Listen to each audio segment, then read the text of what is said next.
Well, first of all, welcome home. How does it feel now? You've been home for about a week or so. Yeah, so thank you. Yeah, I was gone for just under 6 weeks between quarantine and the mission. Got back last Wednesday night and super happy to be back home in Ohio. So we all watched as you took those first steps out of that capsule. What was the first thing you did when you came back on Earth? Yeah, so the first thing is try to make sure that you can walk straight. And as you saw, it's, a little bit wobbly. A little known fact is, generally speaking, the astronauts don't walk out. That's why a lot of times you won't see cameras there. I made the decision, no matter what, I was going to walk out, even if I ended up falling down. Fortunately, I didn't fall down, and everybody else did. And I kind of get my land legs pretty quick, so that was good. And then after that, the next thing was a hamburger or a pizza. You got almost an extra week on the ISS because of the weather delays down here. Was that a welcome surprise? And did you have enough supplies? Yeah, supplies are no issue, number one. Number two is it was very much a blessing in disguise. We were so challenged by the breadth and depth of our experiments that basically we did nothing else except those for the first 10 days. So, and that actually carried over into day 11 and 12. So to have 2 or 3 days kind of at the end, a more leisurely pace, we could take photographs, go to the cupola, view out, do a little bit more interaction with the various crews. We went over to the Russian side a couple of times. Yeah, it was great to have the extra time. Talk about that a little bit, going over to the Russian side, because obviously you're up there while there is a war breaking out down here, but up there it's completely different. Thank you. So I'm going to answer that 2 ways. As a private citizen in the United States, I fully support Ukraine and the Ukrainian people in their struggle. As an astronaut on the International Space Station, you have to, for safety and habitability reasons, you have to interact with the Russians, and they have to interact with us. So whatever turmoil, significant strife is happening on Earth, which is obviously very real and very bad, we got to operate as one team there. And so that's what everybody did, and everybody was very courteous and professional. I heard you had to borrow their toilet. Yeah, well, that's a little bit overplayed. We had one day what's called the WHC, which is the toilet on the American side. There's actually 2 toilets. The second one they've had up there for a while. They haven't been able to get it working. And so it was down for a couple hours, and the Russians are so gracious, like, hey, you got any problems? Come on over and use ours. I didn't have to, so it really wasn't a big event. But again, it speaks to the camaraderie and teamwork that is essential at the International Space Station. Larry, you've said all along this mission was not about you. It was about the team, the science, the research. But you certainly aren't a postscript when we talk about the story of space exploration. I mean, you had stuff done to you prior to going out with the research with Mayo Clinic and Cleveland Clinic. You came back. Did your body feel like it changed? I mean, what do you feel like mission accomplished?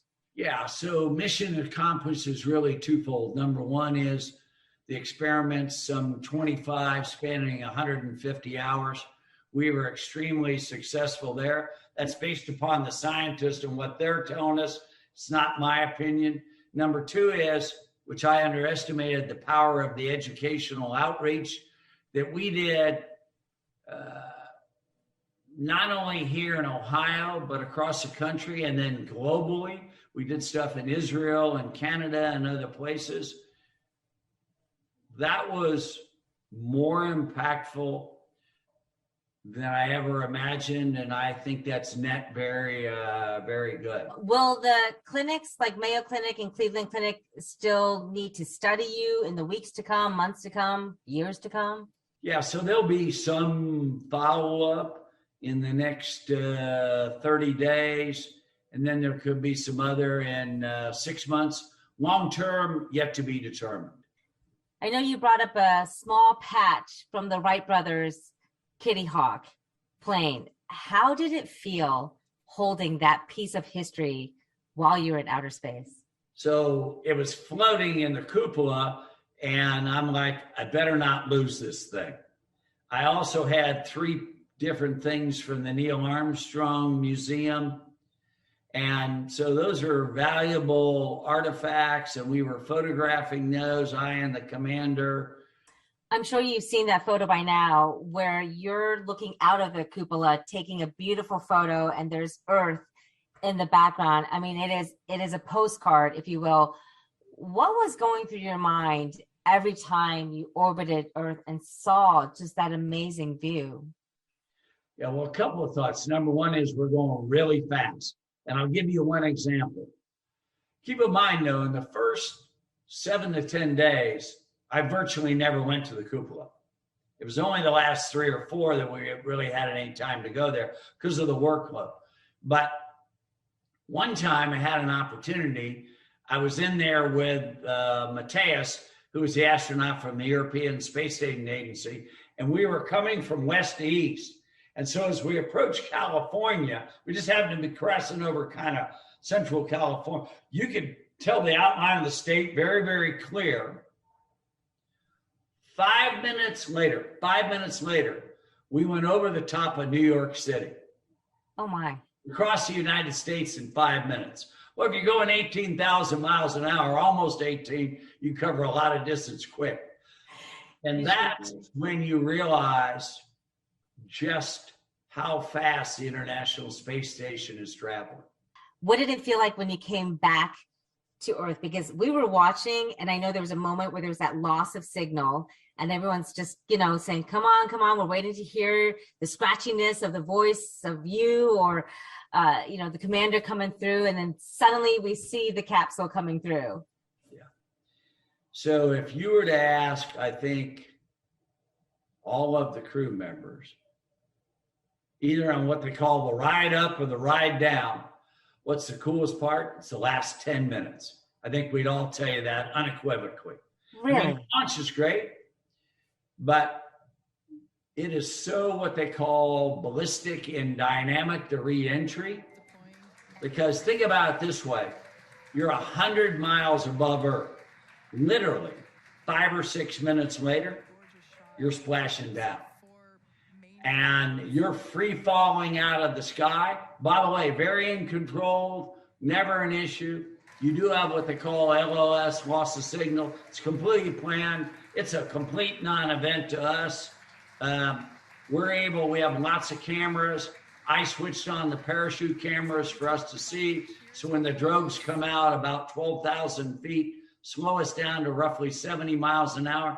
The mains come out at 2,500, and then the splashdown, it doesn't get much better. Would you go back up again if you could? Under the right set of circumstances, yes. What would those right circumstances have to be? Well, I'm under an agreement not to discuss any of the specifics, but shall we say that potential currently exists, but it's only potential. Sounds like we have a part 2 story here, perhaps in the making, Larry. Could be, but no guarantees. Were you able to leave a little piece of Larry Connor or Ohio on the ISS? I'm not sure that I left it there permanently. Actually, that's not true. They did have a sign, both on the U.S. and Russian side, a few things. So yeah, and certainly humbled and honored to do that. Maybe one day we'll see a Buckeye nut floating across somewhere in the ISS. Who knows? Anything, Angela, is possible. It is. Well, you sure proved it. Larry Connor, thank you so much for your time. It's been such a pleasure getting to know you these last many months. I look forward to your next adventure. Hey, I appreciate you folks taking an interest and taking the time. And as they say, stay tuned.